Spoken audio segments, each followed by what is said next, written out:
Hello everyone, can y'all hear me okay?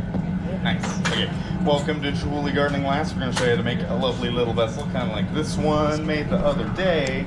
But first things first, just don't pass the safety rope up in front, and if anything falls off the stage, don't touch it. It's going to be very hot and sharp.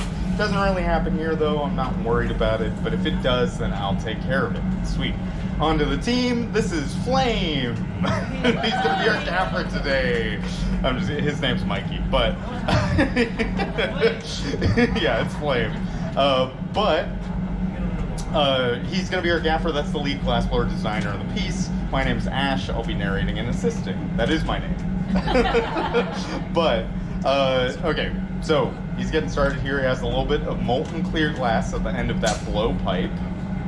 Now that is clear glass, but it's glowing because it's about 2200 degrees Fahrenheit right now, or 1200 Celsius. So that's hotter than lava, and he's showing you if he ever stops turning the pipe for too long, then it will want to drip onto the stage and make a big puddle. So that's a different demo. So, so he's gonna start shaping it up. We have this tool, it's called a wood block.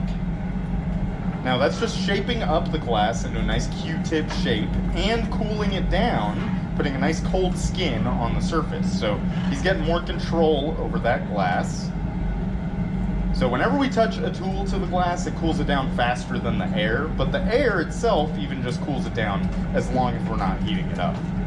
But watch the glass right now. He's gonna puff some air into the blowpipe, and this part goes kind of quick sometimes, but trap it with the thumb, and 3, 2, 1. Just like that. So this is not enough glass to make what we want to make. If we tried blowing it up this big, it would stretch way too thin. And the thinner the glass gets, the faster it heats up and cools down. So we always need to pay attention not only to how hot the glass is, but how thin it gets as well. So he's blowing that up a little bit more, just hanging out with it, waiting for that to cool down. And our steel jacks, the tool he's holding right now, those are going to cool it down even faster than our wood tools. So he's just trying to expedite the process a little bit. So we need this bubble to be nice and stiff before we get more glass over top of it, just so it doesn't misshape. So the best way to tell that it's ready to gather over is to give it a little tap on some steel as well. And you can hear how much stiffer that is. So that's cold for us right now. That's as cold as we want to get it. It's about 1000 degrees Fahrenheit, or 520 Celsius. If it drops too far below that, and then we heat it up again in our furnace, that will actually cause it to shatter into a bunch of pieces. So that's called thermal shock. We're always trying to avoid that. But now that he has all the clear glass that he needs for the foundation of our piece, he can apply our color. So we have 2 piles laid out of what we call frit. F-R-I-T, that's crushed up colored glass. And that allows him to put spots and speckles all over the surface. So when he melts that in all the way, you can see right now, it still has a little bit of a texture. But when it's nice and flat, it makes kind of spots like this that you might see on pieces like these vessels up here. And some of the pieces in the exhibit also use frit, mostly like the big spheres that you might see. But we layer up the color just like we layer up the clear glass. So once he melted in that blue frit, he can roll into that nice bright orange frit up there. And that sticks just the same way as the blue. But different colors are added to glass using different metal oxides. So depending on the metal oxide that you use, you're gonna get a different color. So like generally a lot of oranges and like warm colors could be either cadmium or selenium oxide or some sort of mix. And then that blue could be copper oxide. But there are hundreds of colors, so I couldn't tell you what they're all made of specifically. That's just kind of a general trend. But considering they're made from different metals, the price also changes pretty drastically depending on what colors you get. So like, if we wanted to make a bright pink vase, that might actually be made of gold oxide. A lot of pink glass is generally gold. And that includes our pink chandelier in the chandelier hallway. But that is all the color that he wants to add. So he's shaping that up with a bigger wood block, getting that nice Q-tip shape again. And then he's gonna start setting up the general shape that he has for the design in his head. So he's blowing that up a little bit. Whenever you see him hang the pipe down, he's trying to stretch that glass a little bit taller. So when we're working on this vessel at the bench, we're working on it sideways. So this is our orientation. The bottom is coming from the tip of that bubble. And then the top is connected to the end of the blowpipe. But he just thickened it up into a point and cooled it down using that steel table. That's called a marver. Again, steel's gonna cool it down, so he sectioned his heat off effectively, so it would remain thick at the tip of that bubble. So now we can start doing some more fine detailing. And as the assistant, I can start helping. I have this little pocket puffer. This is courtesy of COVID, our newest tool in the hot shop. It took a couple thousand years and a global pandemic to give us a new tool up here. So this is the newest one. These are a very old tool. These are the jacks he briefly used earlier. They've been around for several hundreds of years, and he's using it to squeeze the glass right in the center there. That's actually going to form a bottleneck, so a nice skinny neck for our base. So the jacks are the most versatile tool in our toolkit. You can use them to squeeze the glass, go on the sides of the blades to flatten out the profile a little bit, or use the top strap above his hand to flatten and cool it, kind of like the marver blowing. So I'm only blowing into the vessel when Mikey tells me to, because once it's blown out, it's permanently that thin, so we can't re-thicken it during the process.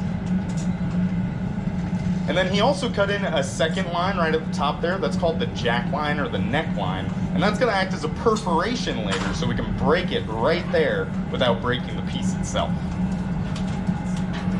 So at this point, you can probably tell he's making a vase or a vase instead of a bowl. Does anybody know the difference between a vase and a vase? It's about $400.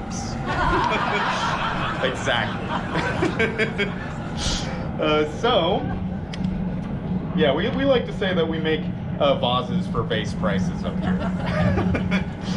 But he can section his heat off, and that's another way they can control his shape. So like where the jack line is always going to be colder than the tip of that bubble where he's shaping the bottom. So we're kind of relegated to shaping the bottom and the sides of the vessel right now.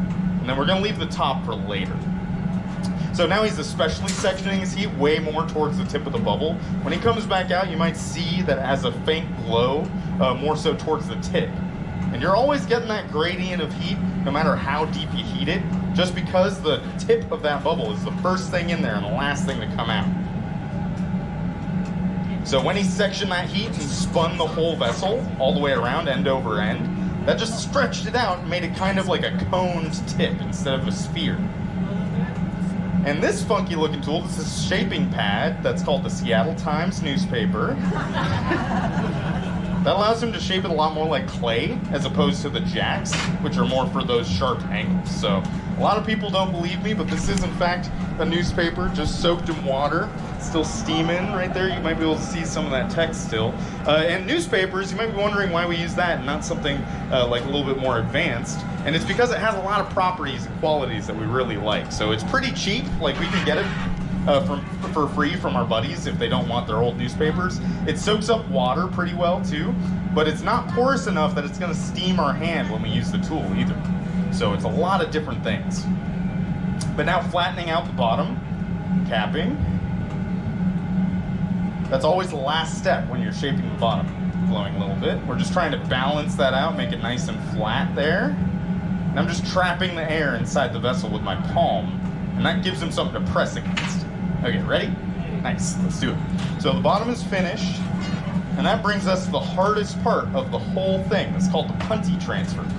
So I'm heating up a solid steel rod up here. I'm gonna get a little bit of glass, and Mikey's gonna keep his shape relatively the same. So he's gonna not get it so raging hot.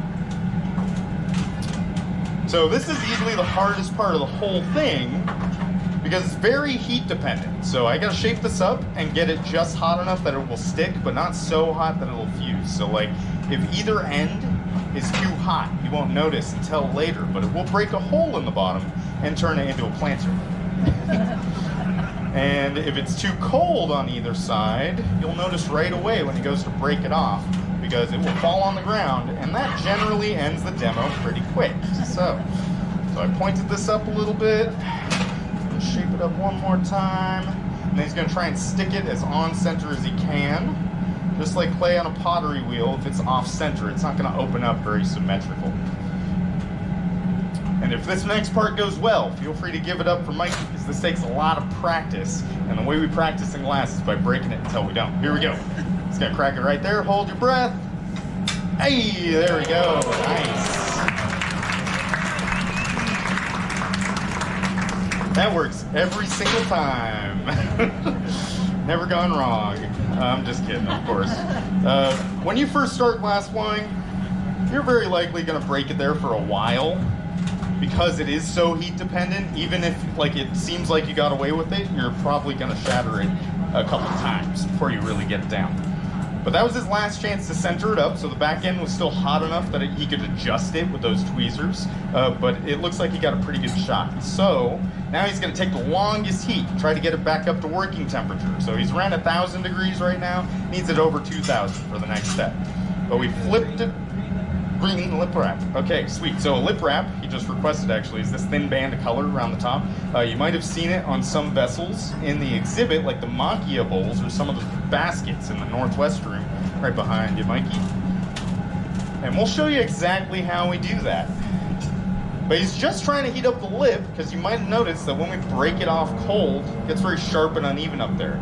So he's gonna work on trimming that up to make it nice and symmetrical. So now you're really gonna see that sectioned off heat. He occasionally flashes the whole thing though, just a quick overall heat to keep the back end from getting too cold and breaking. But watch what he's doing. I'm gonna set up the lip wrap. So he stretches that nice and thin right at the lip, just like that. And then only if he has enough heat can he go for the trim. So looks like he does. He's making this look very easy, but this takes a lot of practice. Like if he didn't get enough heat, that big tail just fell in the bin there, that would actually stick to the bottom of his piece.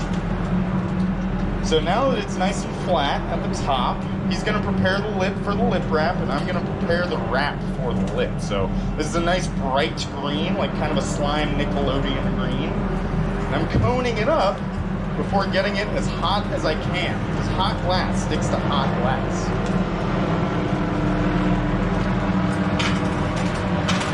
And when he's ready, he can call me over, and I'll serve it up nice and vertical to him. Might need a couple more seconds though, because it has to be nice and hot. If it's too cold, it's gonna look kind of lumpy and not stretch very even. 3, 2, 1. Okay, I think we're ready now. Alrighty, so I bring it over. Serve it vertical, he can stick that right to the lip, and depending on how far he pulls it, he can determine the thickness of it as well. I'm going to steal these and not forget about that. Okay, but with this little bit of hot glass, I can show you how stretchy it is when it's this hot.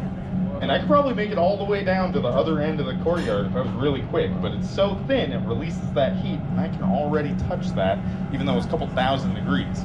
So the same thing happens to our vessel as we blow out the walls. If they ever get so thin that you can touch it, then it's practically unworkable. Are you gonna go straight to opening or puff it? Okay, he's gonna puff it, sweet. So there are a couple options we have for opening the piece. If he wants it really wide, he's gonna use this guy. It's called a puffer or a Sophietta. And that's the only way that you can blow it up when it's not on a blowpipe. So a quick shape to get it small enough to seal against that cone. And then watch the shoulder. Right there. It's gonna puff out, it's a little bit subtle, but it blows out nice and wide, just like that.